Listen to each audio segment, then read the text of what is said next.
Swayam Prabha. Digital India. Educated India.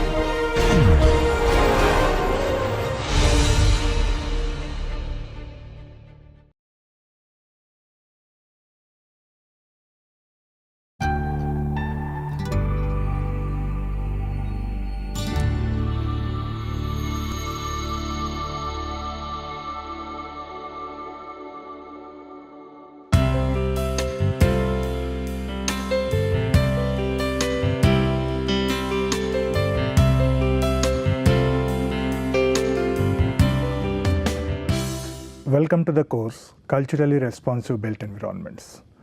Following our previous lecture on the introduction to conservation and terminology related to conservation studies, today we are talking about the principles of conservation and how these principles have been narrated and have been described in different parts of the world. And especially here I'll be just touching upon the United Kingdom's perspective, especially the historic England's perspective, and as well as the Australian and the Indian side of it. So with various relevant examples, so that one can easily understand what I am talking about these principles and what will be the implications. Very recently, in somewhere around 2015, the English heritage has been renamed into the Historic England, following upon various political sequences and defining its own limitations. And Historic England, which was earlier referred as a kind of English heritage, and they have set up a kind of document which states the conservation principles, policies and guidance for the sustainable management of the historic environments. Because here we are not just only talking about the identification of a historic environment, but it is more to do about how we can relate with the sustainable management practices.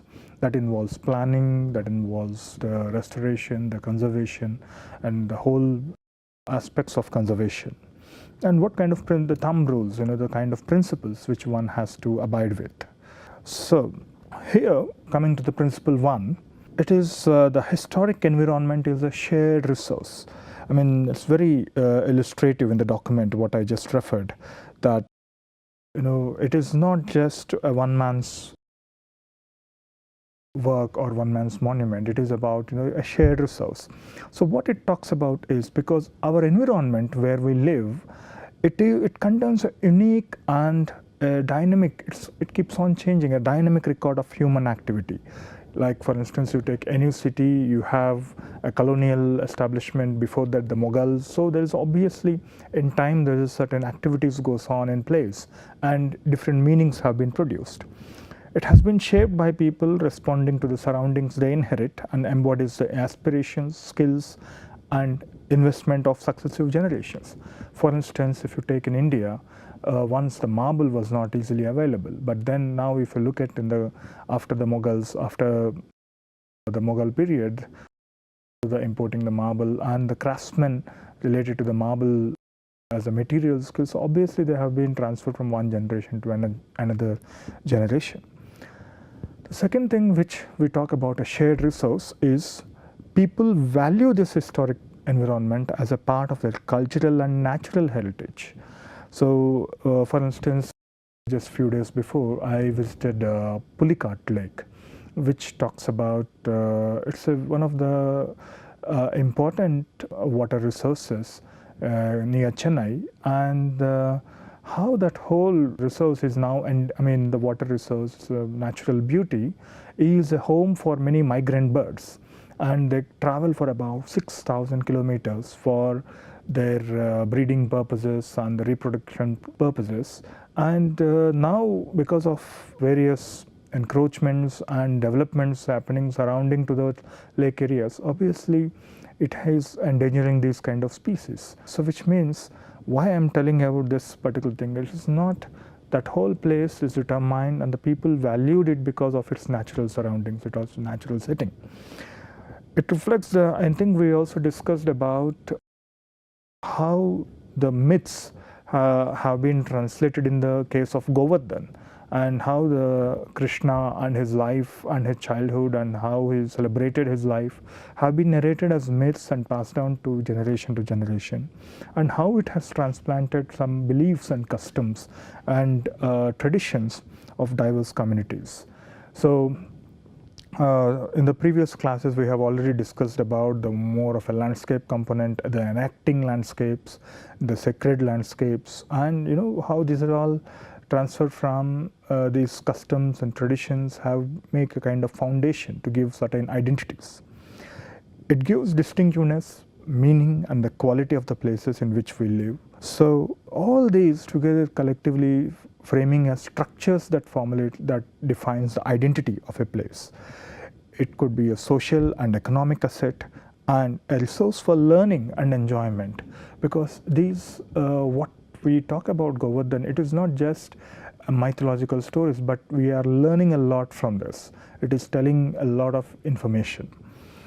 And then each generation we are talking about, because the decades pass on, the centuries pass on, the generation should therefore shape and sustain the historic environment in ways that allow people to use, enjoy, and benefit from it. Just imagine if, that is where we are actually facing the difficulty of how these natural resources, how these cultural resources are day by day degrading, because that is where the transfer of this particular knowledge, skills, and the learning, how it is passed on from generation to generation, and how we can learn from these historic environments, what we can learn from this, what kind of lifestyle, what kind of living traditions, right? So that is what it says, that yes, because we are giving it for the future, at the same time without compromising the ability of future generations to do the same. So we all have enjoyed good resources, but then what about our future? So how we can hand over this particular resource to our future generations?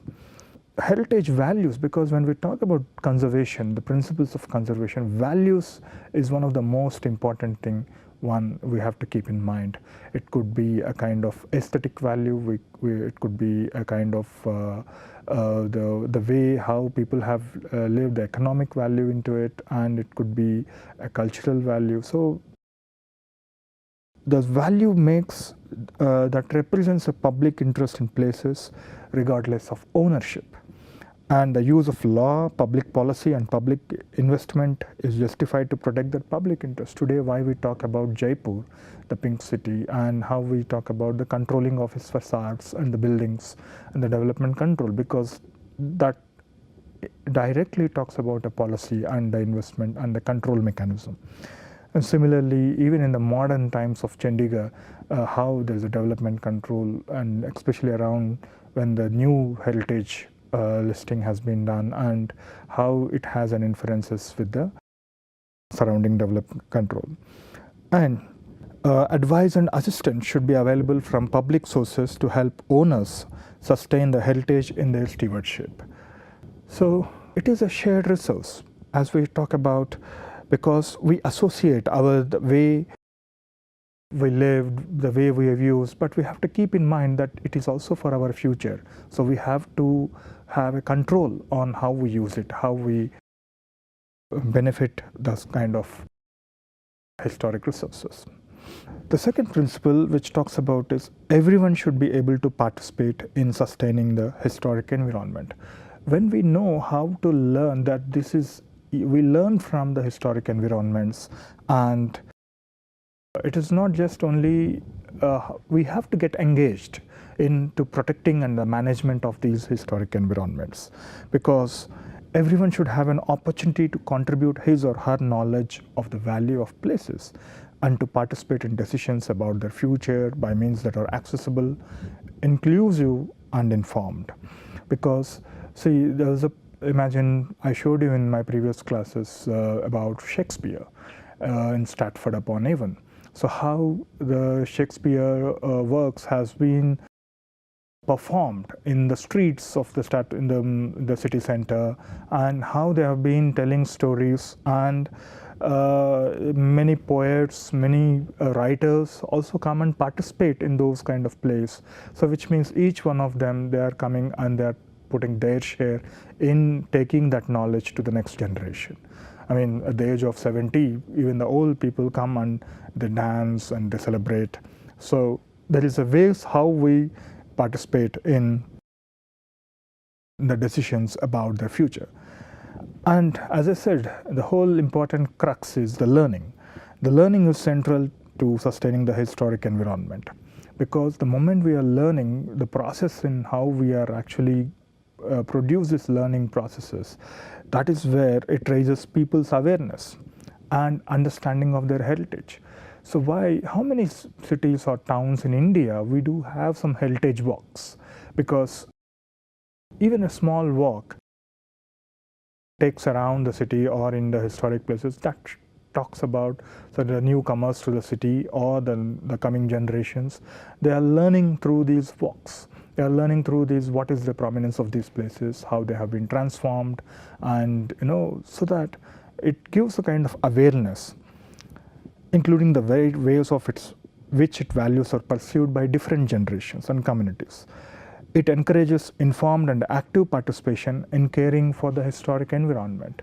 So for instance, this is our duty, that we share the value of these historic environments even with our kids. For instance, I'll just share you a small experience.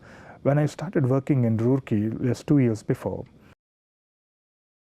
I could see a lot of historic buildings, the dwellings around, and the very pre-colonial buildings, and even during the colonial time, the very good traditional buildings in the old Roorkee.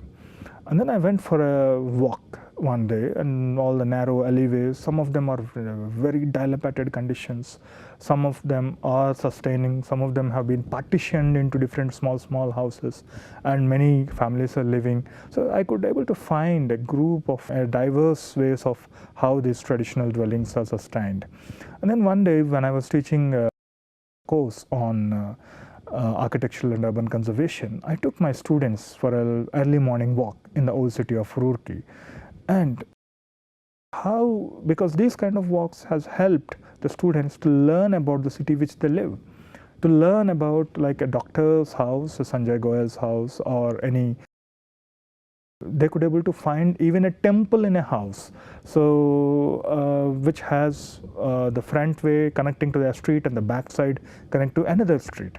So which even the people living in Roorkee are not aware of that particular dwellings, which are located in the heart of Roorkee, almost in the heart of Roorkee. So this is where I feel that one has to experience those places, one has to get some kind of awareness of these places. So we need to do our bit of giving that kind of awareness.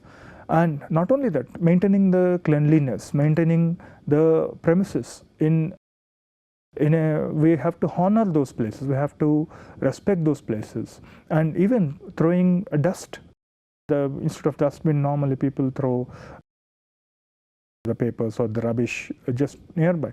So you should value it, because of how it deteriorates the place. What kind of maintenance has to be taken on. And experts should use their knowledge and skills to encourage and enable others to learn about, value and care of the historic environment. Experts, it might vary from a technical side to the social side of it or the political side of it. So they also have to make their own efforts how we can value this, because that is where the whole communication of the heritage and what are the kind of potential risks we have and how we have to protect this heritage and how we can establish and re-establish the value of the places, so that it can help the people to refine and articulate the values they attach to the places. So it is essential to develop and pass the specialist knowledge and skills necessary to sustain the historic environment. Like in Uttarakhand, as I said, I showed you earlier in the disaster case also, where the wooden buildings today, they are all surviving, but because of lack of craftsmanship, many of them are deteriorating day by day. So one has to look at this, how we can enrich these specialist skills so that we can conserve these traditions, these building skills. Understanding the significance of places is vital, because how one will understand these places, it is not just only the buildings. Like it also talks about the crafts, it also talks about the arts. And in fact, for example, in Andhra, we go to Kondapalli Toys, the toy making business. That place is remembered and visualized with the toys, the toy making as a cultural economy. Similarly, I was in Lefkara, it's a small Greek village in Greek part of Cypriot and Cyprus, and the whole business is all about the trade. The economy is about the lace making and the embroidery component, and the women sit in front of their houses every day evening, and they view, they do the embroidery work and the lace making work. And then how these cultural economies have a role in defining one's communities and this place. And sometimes even right now, if you're talking about the GI tag, the geographical association, and because of its uniqueness, like today Darjeeling tea is also known. Because why we are talking about Darjeeling tea or Assam tea? Because of its the quality, or because of its the origin and the nature, and how. And today in Kyoto, how the Kyoto, even the food is considered in the heritage component, because the way the culinary heritage is also taken into an account. So that significance of these places, how one can understand this, who values the place and why they do so. Because today, if you are going for Kanjipuram, Kanjipuram is known for its silk saris, and Benares, it's known for its religious practices and the religious assemblage of both the rivers Varna and Assi, and also the Benares silk. So every place has its own unique characteristics, which is determined by its, maybe by its economic reasons, by its social reasons, by its cultural reasons. Today, when we talk about Pongal, where in Madurai we call about Jallikattu, which is a kind of cow sports, right? So bull sports which they conduct. And similarly in Spain, we talk about the tomato festivals. And so basically they're all remembered. These places are remembered by their events, by their occurrence of certain practices which are performed maybe annually or at particular periods, and particular trades which are developed regionally. How those values relate to this fabric, their relative importance, and whether associated objects contribute to them. As I said, yes, the silk saris, that is how they are known, because they can easily, you have a lot of silk saris, but still one can easily say that this is from Benares, this is from Kutch, this is from Chanderi silk, and this is from Benares, this is from Kanjivaram. So each of the silk pattern, each of the design is very unique by its nature, and that is how people determine. Because today Kanjivaram is known for its silk because of its fabric and the kind of art it has developed. The contribution made by the setting and the context of the place, and how the place compares with the other sharing similar values. For example, I just told you how the Chanderi and the Benares and Venkatagiri or the Kanjipuram, all of them are known for this sari making, but then how they still compare themselves by their own unique determinants.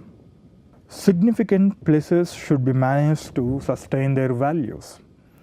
So here we talk about one has, because the moment we are talking about the conservation decisions on what kind of decisions we could make of. So first thing is we have to talk about the judge how its heritage values are vulnerable to change. Take the actions and impose the constraints necessary to sustain, reveal and reinforce those values. The third point, which is very important, is mediate between conservation options. If action to sustain one heritage value could conflict with action to sustain another. Like on the left hand side, what you see is the Babri Masjid. Now we see that the heritage in conflict.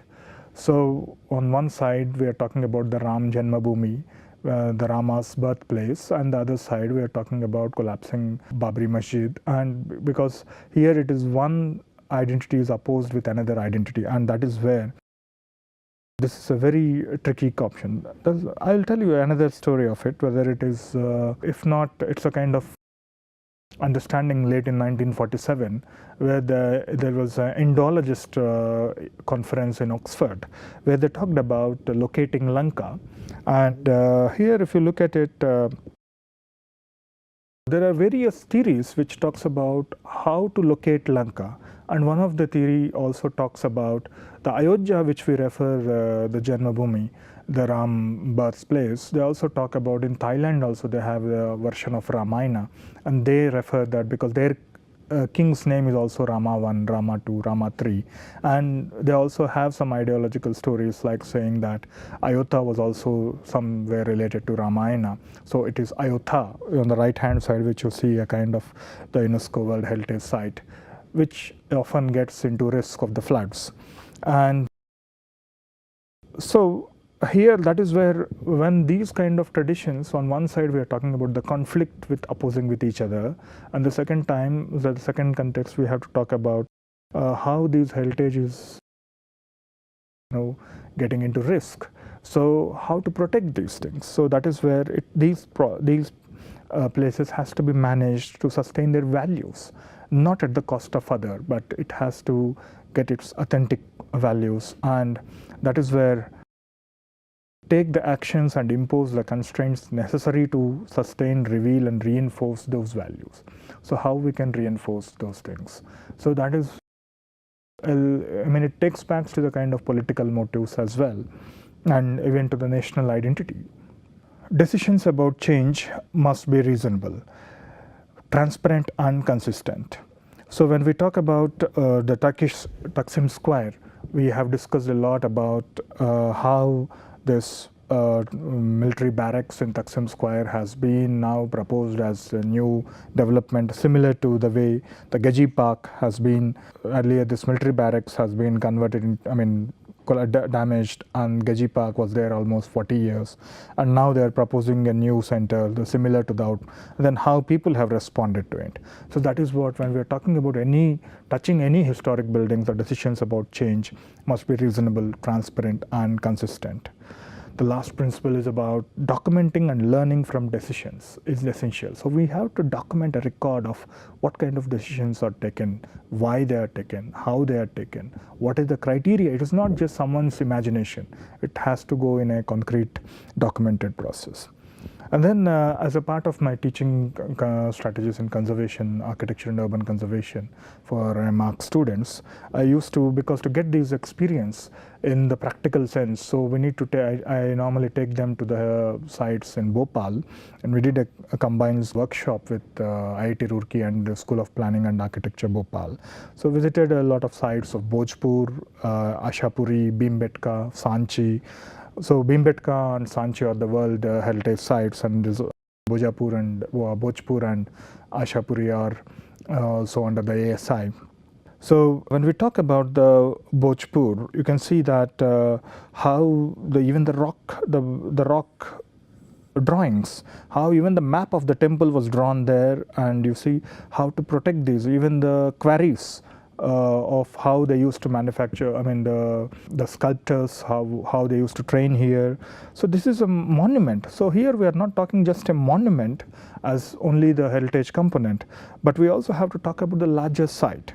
So here the second component we have taken is the Ashapuri, which is about 56 temples, about their ruins. It's a ruin site, and Professor Adam Haddy and along with SPA Bhopal, they all have worked on documenting this particular project as a part of their conservation studio. And what you see here is part of the remains are under the water. So Adam Haddy has actually worked taking out the salvage archaeology, and especially they put the ropes here, and then they mud it, and then they take those pieces and then they stack them in a same order. So in that way, that is the kind of techniques which the students have learned. And also, especially how we can actually, the construction, how we can actually interpret based on the ruins and based on the artifacts which are available on these ruin site, how one can elaborate on the nature of the kind of temple which they have planned. So these are some of the drawings which the students have developed for this particular project, Temple 70 reconstructed plan. So based on these evidences, they tried to be based on Nagara style architecture and the evidences they have received, they found in the site. So they tried to reconstruct as an understanding. And similarly, in order to get the importance of these local villages, how the because earlier the villagers were only seeing it as a kind of barren site and nothing is there, only just the ruins. So there is no value coming into this. So in order to make a attachment, I mean, how we can bring awareness. So they started constructing a museum in the village itself. A small, all these remains were placed in the museum, and this temple 12 has been partly erected just to symbolically represent. And in that way, having a museum in the village, in the proximity, so the villagers also get to know what is Ashapuri, what is happening there. And similarly, in Australian context, Australian Heritage Commission also, they talk about 10 steps. A few of them I just note down. Conservation is based on respecting all heritage values of the place without unwarranted emphasis on any one aspect at the expense of others. This is what I talked about.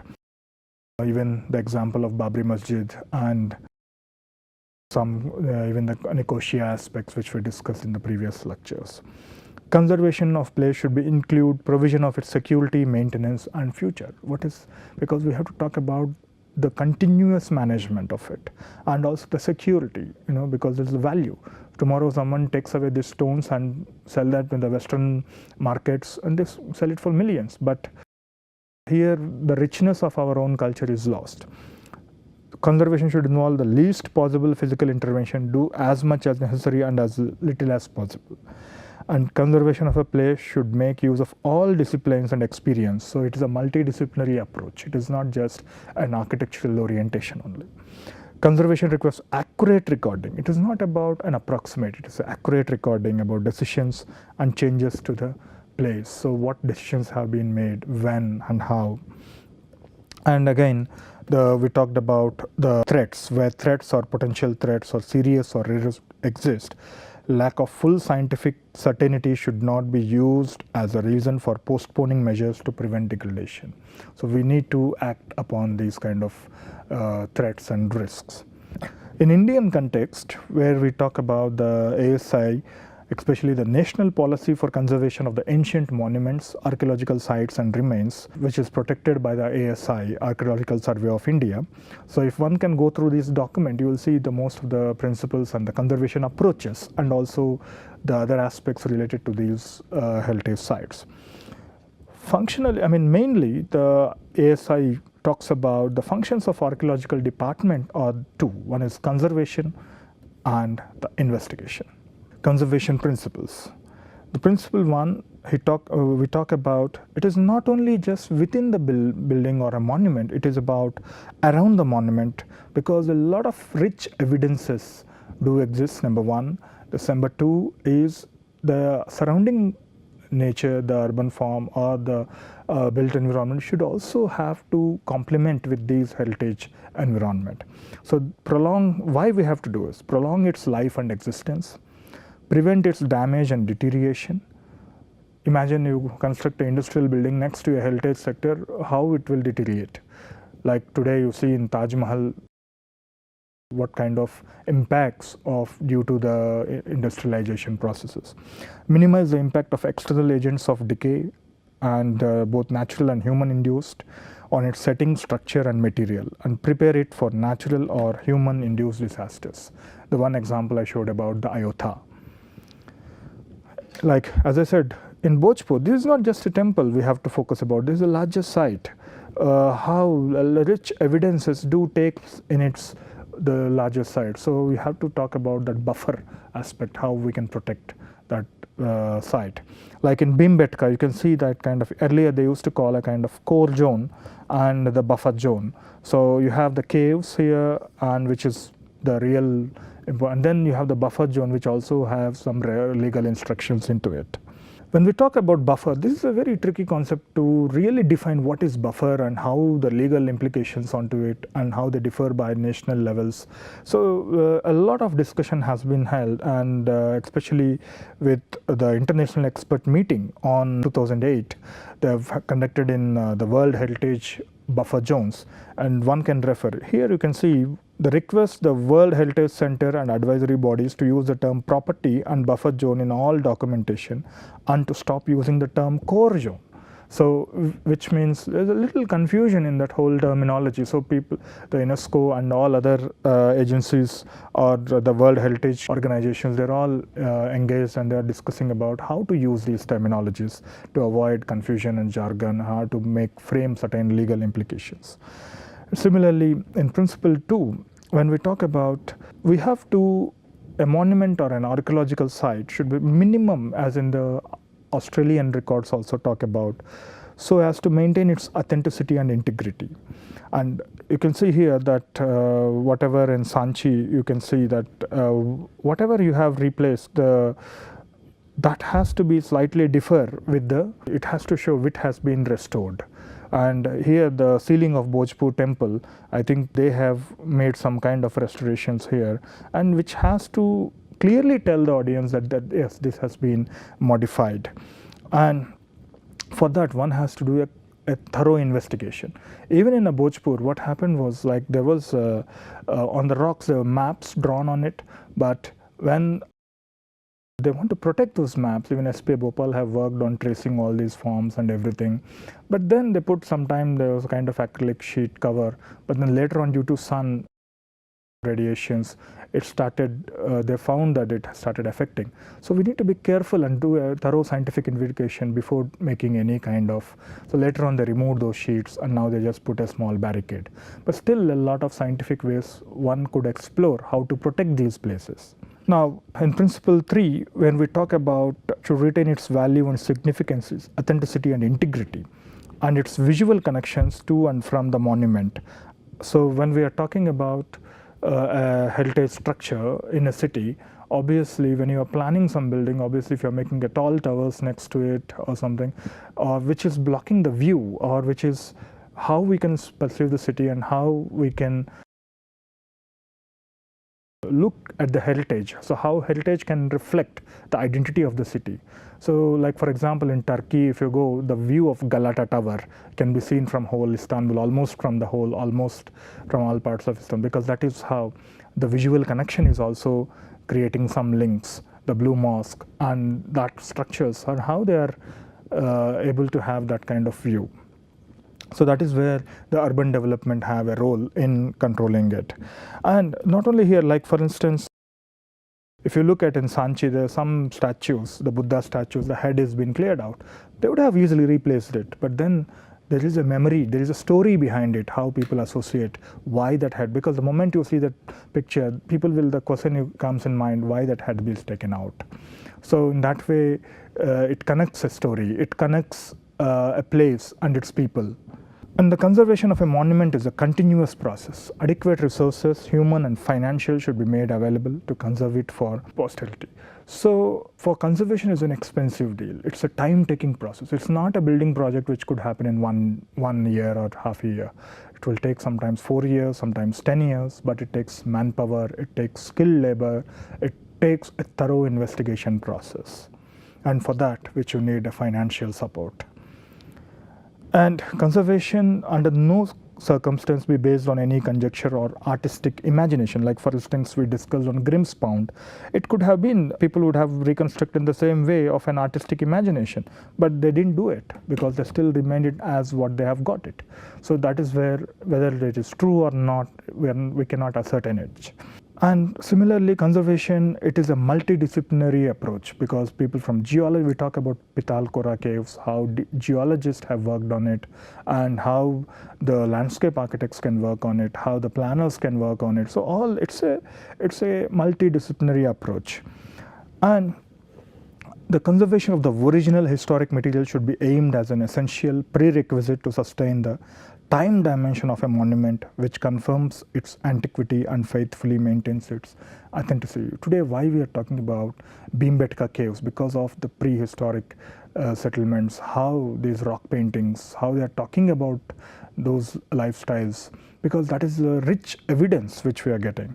And even a small rock painting is of much value for us, because that is it has a universal value, and we need to protect those kind of things. And whatever the restorations, we are principle number 8, we are talking about the restoration, consolidation, reproduction, and retrofitting. And so whatever we are doing on these this is in some of the places in Khajuraho, where whatever the places they have reconstructed, it has to be visible that which part has been restored and how. So it should be able to clearly distinguish which is the original and which is a restored component. Even in Ocha, you can see that some of these cenotaphs have been restored, and still the kind of landscape gardens which they have made, so that it attracts the tourist, and as well as it should not dominate that historic context. And the main thing is the decision of achieving such objectives should be carefully recorded and documented for posterity. Like, this is one example of Raja Rani Mahal in Chanderi, where INTAC have taken up the restoration, and Ramesh Bole was working on this. You can see that these are the new stone slabs which are done again. The craftsmen have been employed, and they have put on a metal frame, and the whole Raja Rani Mahal has been restored. It took maybe 4 to 5 years to restore, but now the purpose what they are doing is how the digital prints of the saree making, the traditions of the silk saree making, and how they can digitize, and how they can how these old places can also use for the new uses. So this is one good example of requalifying old spaces for new uses, and this is where conservation plays an important role, both accommodating the old and new. Thank you.